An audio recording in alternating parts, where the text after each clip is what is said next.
जय भीम साथियों। आज की इस वीडियो में हम जानेंगे डॉक्टर बाबा साहब अंबेडकर ने कालाराम मंदिर में सत्याग्रह क्यों किया। आखिर क्यों बाबा साहब को मंदिर में घुसने नहीं दिया गया।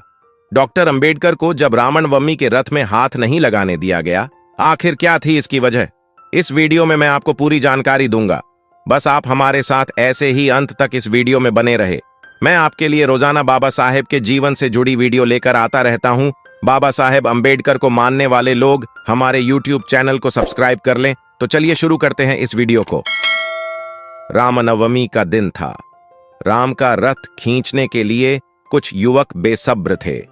तभी हल्ला हुआ कि कुछ लोग रथ ही चुरा ले गए। वहां खड़े युवक उस रथ के पीछे दौड़ने लगे। लोगों ने उन युवकों और उनके नेताओं पर पत्थरबाजी शुरू कर दी। यह घटना 89 साल पुरानी है। नासिक के कालाराम मंदिर का यह रथ था और युवकों के नेता के रूप में खड़े थे डॉक्टर बाबा साहब अंबेडकर। डॉक्टर अंबेडकर ने छुआछूत खत्म करने के लिए काफी संघर्ष किया था। कालाराम मंदिर का उनका आंदोलन काफी अहम माना जाता है। इस आंदोलन का लक्ष्य केवल सवर्ण हिंदुओं को आगाह करना नहीं था, बल्कि अंग्रेजों को जगाने के लिए भी था। अंबेडकर की यह लड़ाई दलितों और शोषितों को हक दिलाने के लिए थी। 2 मार्च 1930 को यह लड़ाई शुरू हुई और 5 सालों तक चली। गोदावरी नदी के किनारे बसा नासिक सनातनी हिंदुओं का गढ़ माना जाता था। उसी नासिक के कालाराम मंदिर में हजारों अछूतों के साथ अंबेडकर के प्रवेश का इरादा था। डॉक्टर अंबेडकर की जीवनी लिखने वाले धनंजय कीर लिखते हैं, अंबेडकर ने महाराष्ट्र के ब्राह्मणों को साहस के साथ चुनौती दी थी।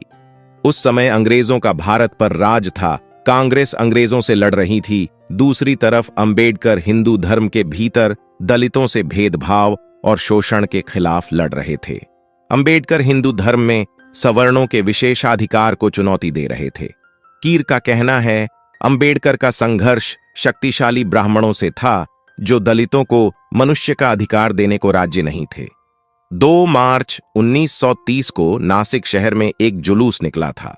ऐसा जुलूस इस शहर ने पहले कभी नहीं देखा था। अंबेडकर की अध्यक्षता में एक सभा का आयोजन किया गया था। उसी सभी में ये जुलूस निकालने का निर्णय लिया गया था। जुलूस लगभग 1 किलोमीटर तक जाना था, जिसमें करीब 15,000 लोग शामिल थे। लेखक धनंजय कीर बताते हैं कि श्री राम का नारा लगाते हुए यह जुलूस निकला था। जुलूस मंदिर के पास पहुंचा। मंदिर के सारे दरवाजे बंद थे, इसलिए जुलूस गोदावरी नदी के किनारे गया।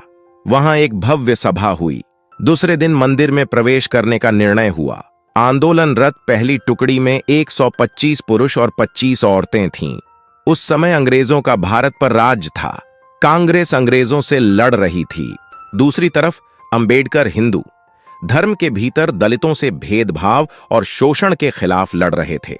अंबेडकर हिंदू धर्म में सवर्णों के विशेषाधिकार को चुनौती दे रहे थे।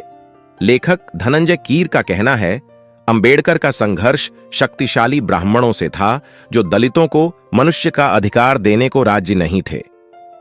2 मार्च 1930 को नासिक शहर में एक जुलूस निकला था। ऐसा जुलूस इस शहर ने पहले कभी नहीं देखा था। अंबेडकर की अध्यक्षता में एक सभा का आयोजन किया गया था। उसी सभी में यह जुलूस निकालने का निर्णय लिया गया था। जुलूस लगभग 1 किलोमीटर तक जाना था, जिसमें करीब 15,000 लोग शामिल थे। अब जानिए, इस लड़ाई से क्या हासिल हुआ। अंबेडकर की इस लड़ाई से क्या हासिल हुआ। इस सवाल के जवाब में अखिल भारतीय दलित नाट्य परिषद के अध्यक्ष मधुसूदन गायकवाड़ बताते हैं कि अंबेडकर का आंदोलन प्रतीकात्मक था। जो समाज जातिवाद से ग्रस्त है, उस समाज को अंधकार से बाहर निकालने के लिए और अंग्रेजों को संदेश देने के लिए उन्होंने यह आंदोलन किया था। मधुसूदन गायकवाड़ कहते हैं, अंबेडकर का यह संघर्ष सिर्फ नासिक तक ही सीमित नहीं था। इससे पहले अमरावती में भी उन्होंने मंदिर में प्रवेश के लिए कोशिश की थी। इस तरह के सवाल खड़े किए जा रहे थे कि राम के सच्चे भक्त को मंदिर में प्रवेश क्यों चाहिए। इस सवाल का जवाब अंबेडकर ने अमरावती की एक सभा में दिया था। लेखक रमेश पतंगे ने अंबेडकर के जवाब का जिक्र अपनी किताब महामानव का संघर्ष में किया है। अंबेडकर ने अपने जवाब में कहा था, प्रार्थना के कई प्रकार हैं। साकार और निराकार दोनों तरीकों से भगवान के प्रति श्रद्धा रखी जा सकती है। हालांकि उनको यह साबित करना था कि अछूत लोगों की वजह से कोई मंदिर अपवित्र नहीं होता है या उनके छूने से किसी मूर्ति की महिमा कम नहीं होती। अंबेडकर ने कहा था, हिंदू धर्म में सभी वर्गों को समान अधिकार है। यहां हम किसी को अछूत नहीं मान सकते। हिंदू धर्म में जितना योगदान ब्राह्मण वशिष्ठ, क्षत्रिय कृष्ण, वैश्य तुकाराम, उसी तरह वाल्मीकि और रोहिदास जैसे अछूतों का भी रहा है। अंबेडकर के आंदोलन में अहिंसा एक प्रमुख हथियार थी। अंबेडकर किसी कानून को तोड़ने के पक्षधर नहीं थे। इस आंदोलन को देखते हुए नासिक के डीएम ने निषेधाज्ञा लागू कर दिया था। मंदिर में प्रवेश में के लिए अंबेडकर ने ब्रिटिश गवर्नर से भी अनुरोध किया था, हालांकि इसका कोई फायदा नहीं मिला था। अंबेडकर को पूरा आंदोलन ही स्थगित करना पड़ा था। साप्ताहिक विवेक के सहायक संपादक रवि गोड़े कहते हैं, समाज में बदलाव की प्रक्रिया धीरे धीरे आगे बढ़ती है। इस चीज को अंबेडकर बखूबी समझते थे। इसके लिए वो अलग अलग तरीकों से लड़ते भी रहे। मंदिर में प्रवेश में सामाजिक बदलावों को आगे बढ़ाने का एक छोटा सा हिस्सा था। भारतीय विदेश मंत्रालय ने अंबेडकर के भाषणों और पत्रों का संग्रह प्रकाशित किया है। इसमें आबंडेकर के बयान का जिक्र है, जिसमें उन्होंने लिखा है, शोषितों की लड़ाई सिर्फ मंदिरों में प्रवेश तक ही सीमित नहीं है।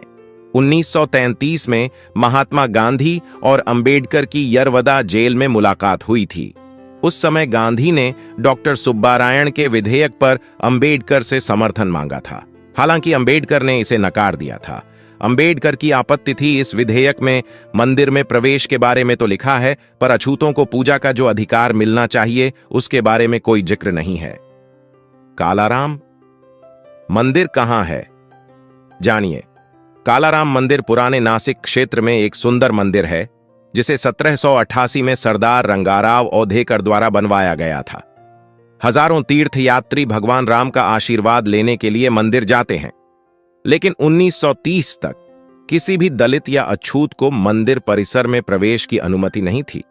यह भारत में कठोर जाति व्यवस्था के कारण था, जो आज भी प्रचलित है और ऋग्वैदिक काल से प्रचलित है। महात्मा ज्योतिबा फुले जैसे कुछ प्रमुख नेताओं के प्रयासों के कारण ही 19वीं शताब्दी के दौरान भारत में दलितों की मुक्ति के लिए संघर्ष शुरू किया गया था।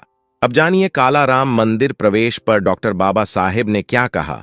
जानिए, आंदोलन मंदिर में प्रवेश के अधिकार के लिए था या समान अधिकार रखने की दिशा में अधिक था। अंबेडकर ने सत्याग्रह के उद्घाटन पर अपने भाषण में कहा था, हम मंदिरों में नहीं जाना चाहते, लेकिन हमें अधिकार होना चाहिए। उनके बाद डॉक्टर बाबा साहेब अंबेडकर थे, जो एक शानदार वकील थे और बड़ौदा के महाराजा द्वारा दी गई छात्रवृत्ति की मदद से संयुक्त राज्य में शिक्षित हुए थे, जिन्होंने 1920 के दशक के अंत तक निचली जाति के उत्थान और उनके समान अधिकारों के लिए लड़ने में महत्वपूर्ण भूमिका निभाई थी। बाबा साहेब अंबेडकर के अनुसार उच्च वर्ग और निम्न जाति के बीच की दीवार को तोड़ने के लिए मंदिर में प्रवेश प्राप्त करना महत्वपूर्ण था, क्योंकि मंदिरों को जाति विनाश की उत्पत्ति का स्थान माना गया है। इस प्रकार मंदिर में प्रवेश करके इस विचार को तोड़ना महत्वपूर्ण हो गया। इस आंदोलन के लिए कालाराम मंदिर को चुना गया था। यह वह समय था जब महात्मा गांधी द्वारा सविनय अवज्ञा आंदोलन शुरू किया गया था और इस तरह देश में सत्याग्रह प्रबल हुआ। डॉक्टर अंबेडकर ने 1930 में 3 महीने के श्रम साध्य और सावधानी पूर्वक प्रयासों के बाद मंदिर प्रवेश सत्याग्रह की शुरुआत की। यह अहिंसक आंदोलन में से एक था, जिसमें लगभग 15,000 लोगों ने मंदिर कालाराम मंदिर में प्रवेश पाने के लिए भाग लिया था। सत्याग्रही भजन गाते हुए मंदिर के सामने बैठ गए, लेकिन बॉम्बे पुलिस की एक मजबूत टुकड़ी ने अहिंसक सत्याग्रहियों से मुलाकात की। बंबई पुलिस को रूढ़िवादी हिंदुओं का समर्थन प्राप्त था। ये लोग इसे एक अपवित्र कार्य मानते थे। उनके इस रवैये के कारण न केवल सत्याग्रहियों के साथ, बल्कि आसपास के गांवों के अछूतों के साथ भी कठोर व्यवहार किया जाता था। उनके बच्चों को स्कूल से निकाल दिया गया, उनके लिए सड़कें बंद कर दी गईं, उन्हें स्थानीय बाजार से अपनी दैनिक जरूरतों का सामान खरीदने की अनुमति नहीं थी। इस उकसावे के बावजूद डॉक्टर बाबा साहेब अंबेडकर ने अपने सत्याग्रहियों पर नियंत्रण रखा और उन्हें प्रतिशोध की अनुमति नहीं दी। ये सत्याग्रह 5 साल तक चला और अंत में अछूतों के लिए मंदिर के द्वार खोल दिए गए।